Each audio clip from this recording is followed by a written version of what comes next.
Outra característica bastante inerente aos contratos administrativos, como eu disse há pouco, é a presença da administração pública com supremacia. Isso se verifica a partir da existência das chamadas cláusulas exorbitantes do contrato administrativo. Essas cláusulas exorbitantes, sem dúvida alguma, é o que diferencia um contrato administrativo de um contrato privado. Porque no contrato privado, essas cláusulas, se estivessem redigidas em um contrato privado, elas seriam consideradas nulas de pleno direito.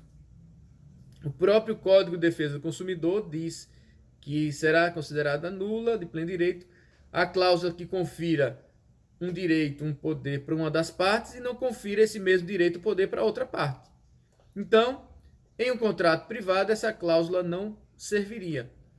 Já num contrato administrativo, é absolutamente aceito, natural que se aceite, que a administração pública, por representar o interesse da coletividade, tenha a seu favor algumas cláusulas que não servem, evidentemente, para que o gestor público possa delas se utilizar com arbítrio, sem qualquer tipo de preocupação com o interesse público. Não.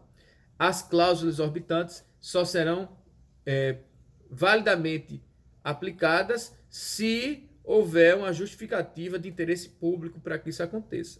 Por exemplo, a administração pública pode rescindir unilateralmente os contratos administrativos, mas pode quando isso seja imprescindível para atender o interesse público.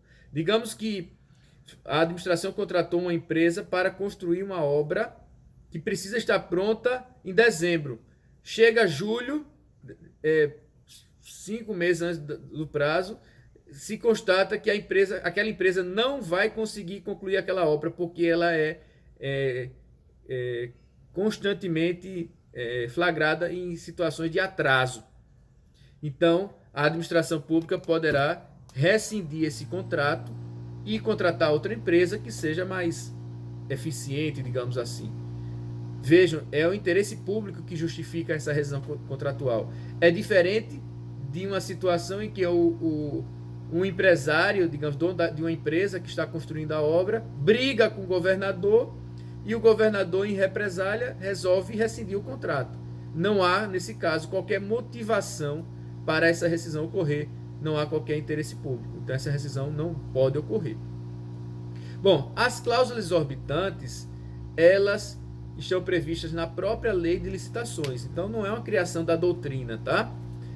O artigo 56 da lei 8666 as prevê. Elas são essas que a gente vai falar agora. Basicamente, alteração unilateral, rescisão unilateral, imposição de penalidades à contratada, exigência de apresentação de garantia, fiscalização do contrato e a inoponibilidade de exceção do contrato não cumprido. Então eu vou falar um pouquinho sobre cada uma dessas 6 cláusulas exorbitantes, que sem dúvida alguma, pessoal, esse é o grande tema dos contratos administrativos. Como eu disse, é o que vai tornar esses contratos diferentes dos contratos de direito privado, né? Bom, a alteração unilateral consiste na possibilidade da administração pública, sem precisar do consentimento da outra parte, poder modificar uma cláusula do contrato. Isso no direito privado seria impensável, né? Não há como uma das partes sozinha modificar o que foi ajustado entre as duas partes. Mas no contrato administrativo isso é permitido. Lógico que nos limites e nas hipóteses que a lei estabelece. E a lei prevê que essa alteração unilateral do contrato administrativo pode se dar de forma quantitativa ou qualitativa. A alteração, vamos começar pela quantitativa, ocorre quando a administração pública resolve exigir da empresa contratada um quantitativo maior ou menor do que foi ajustado inicialmente. Lógico que existem limites para mais e para menos. Esse limite é de 25% do valor inicial do contrato. Então, se você convenciona com a empresa, por exemplo, para que ela forneça 1 milhão de doses de vacina, para a Covid, digamos, você, durante a execução do contrato, pode perceber que há a necessidade de se adquirir um pouco mais. Ou o contrário, não há necessidade de adquirir 1 milhão, você só precisa adquirir, digamos, 800 mil doses. Então você pode unilateralmente modificar o valor inicial do contrato até 25% a mais ou até 25% para menos. São os acréscimos e as supressões, tá? Dentro desses limites. A empresa contratada, ela não precisa concordar com isso. Ela é obrigada a acatar essa determinação administrativa, que evidentemente teria que ser justificada, motivada, né? Já a alteração qualitativa é aquela que modifica a forma de execução do contrato. Vejam, não é possível haver a modificação do objeto do contrato. Digamos que você contrata uma empresa para prestar serviço de limpeza. Você não pode modificar o objeto para que ela agora preste serviço de vigilância.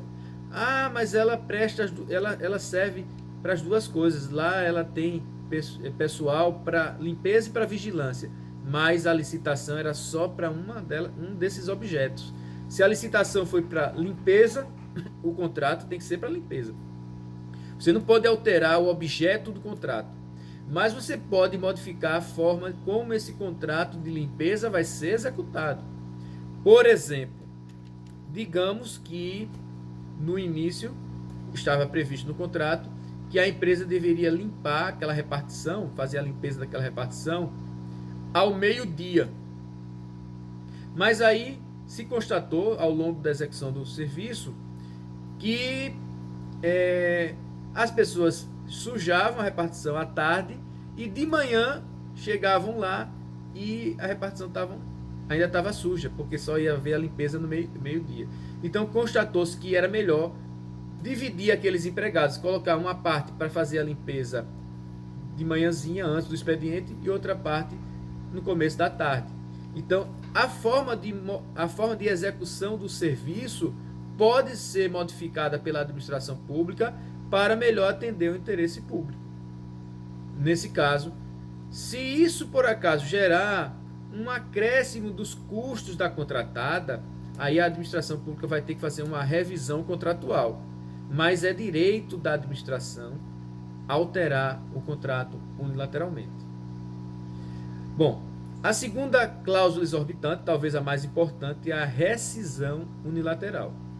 Rescisão é a extinção antecipada do contrato. E normalmente um contrato, para ser rescindido, um contrato de direito privado, pelo menos, tem que ter o acordo entre as partes para que haja o distrato, ou uma das partes tem que ir à justiça para pedir a rescisão judicial do contrato. Não basta, portanto, apenas uma parte querer rescindir. Tem que as duas quererem, ou a justiça, de alguma forma, intervir. No contrato administrativo, a administração pública pode, de ofício, administrativamente, digamos assim, sem precisar recorrer à justiça, ela pode determinar a rescisão unilateral do contrato. Lógico que nas hipóteses do artigo 78 da Lei 8666 de 93. São muitas as hipóteses, mais de 15. Mas a maioria delas se dá por culpa da contratada, a empresa que dá causa à rescisão contratual. Nesse caso, a administração pública rescinde o contrato e não indeniza a empresa. Tá? Por exemplo, digamos que a empresa estava descumprindo o contrato de forma reiterada. A administração pública advertiu, multou e a empresa continua não cumprindo as especificações do contrato. A administração pública perde a paciência e não vê outra saída que não seja rescindir o contrato e contratar outra empresa. Mas há também alguns casos em que a rescisão do contrato se dá por iniciativa da administração sem culpa da contratada. A contratada não fez nada de errado, mas mesmo assim pode ser que haja uma justificativa de interesse público para que o contrato seja rescindido. Nesse caso, a administração pública terá que indenizar a contratada pelos prejuízos que ela sofreu. Tá? De qualquer forma, a rescisão é possível com ou sem indenização à contratada. Bom, outra cláusula exorbitante é a imposição de penalidades à contratada. É cláusula exorbitante porque só a administração pode penalizar a contratada. A contratada não tem como penalizar a administração pública. Então é uma via de mão única. Por isso que é uma cláusula exorbitante. Dá uma prerrogativa apenas para um dos lados da relação contratual. Então, se a empresa descumpre o contrato, cabe à administração pública aplicar-lhe advertência, multa, suspensão temporária e declaração de inidoneidade. Lógico que para aplicar essa mais grave, tem que ser um fato mais impactante, né? Para as situações mais leves, você aplica advertência, situações de gravidade intermediária, a multa, e para as situações mais graves, temos a suspensão temporária e a declaração de inidoneidade, tá?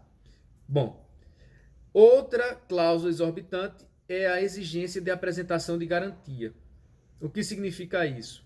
A administração pública pode, a seu critério, decidir exigir da empresa contratada uma garantia contratual. A garantia contratual pode ser uma caução em dinheiro, uma fiança bancária, um seguro garantia. A administração pública decide se vai exigir ou não, mas a modalidade, se é uma fiança, um seguro, uma caução, quem vai decidir é a empresa. Mas ela tem que apresentar naquele valor que o contrato estabelecer. Normalmente é até 5% do valor contratual. E essa garantia serve para cobrir a administração pública de alguns custos que ela venha a ter causados pela empresa. Por exemplo, se a empresa gerar um dano ao particular e a administração pública ter que ter algum prejuízo por isso. Ou então se a empresa causou um dano à própria administração pública. Digamos que numa obra do metrô, a empresa perfurou lá um túnel e destruiu uma galeria de água, de esgoto, alguma coisa assim. Então, para indenizar a administração pública, você usa o dinheiro da garantia.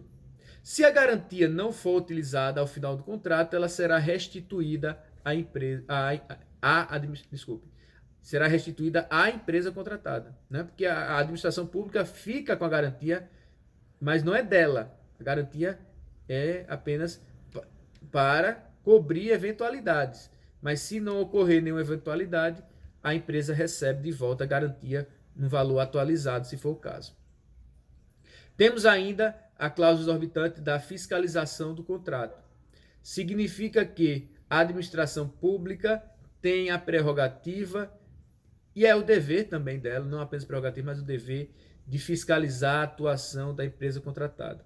Se a empresa contratada está fazendo uma obra, está prestando serviço, está fornecendo bens, a administração pública não pode ficar de braços cruzados e achar que está tudo certo. Não, ela tem que ir lá em campo fiscalizar, verificar se a obra está seguindo todos os parâmetros do projeto, se aquele serviço está sendo realizado de forma adequada, se aquele produto está de acordo com o termo de referência. Então, tudo isso é obrigação da administração, que vai manter um servidor público, mais de um servidor, responsável pela fiscalização do contrato. E esse servidor vai anotar todas as ocorrências relacionadas ao contrato e exigir que a empresa as corrija. E, se não houver essa correção, poderá haver aplicação de penalidades e até mesmo a rescisão contratual. E, por fim, a última cláusula exorbitante, que é a inoponibilidade da exceção do contrato não cumprido. O que significa isso? Na verdade, enquanto que no direito privado se pode opor à exceção do contrato não cumprido, você dizer que não vai realizar a sua parte enquanto você não recebeu o pagamento, por exemplo, no direito público isso não acontece, pelo menos não dessa forma, porque a Lei 8666 diz que a administração pública, em tese, pode atrasar os pagamentos até 90 dias. Ela não diz isso dessa forma, mas diz o seguinte, que a empresa não pode suspender a execução do contrato por atrasos inferiores a 90 dias. Somente se a administração pública está atrasada no pagamento há mais de 90 dias é que a empresa tem que suspender, que ela pode suspender o contrato se quiser, né? Mas imagine, por exemplo, uma empresa de coleta de lixo. E a empresa tem que receber todo dia 30. Chegou o dia 30, a administração pública não paga, digamos, atrasa o pagamento. A empresa não pode deixar de prestar o serviço à coletividade. É um serviço essencial, né? Então, os serviços públicos, os contratos administrativos, de uma forma geral, eles são essenciais à coletividade. Portanto, eles não podem ser interrompidos simplesmente pela falta de pagamento naquele momento. A administração pública, portanto, ela pode, não é que ela deva, mas é possível que ela atrase sem que isso acarrete um prejuízo à população. Mas, evidentemente, que a administração pública não deve fazer disso uma prática comum, usual. Isso seria a institucionalização do calote, né? Mas, pois,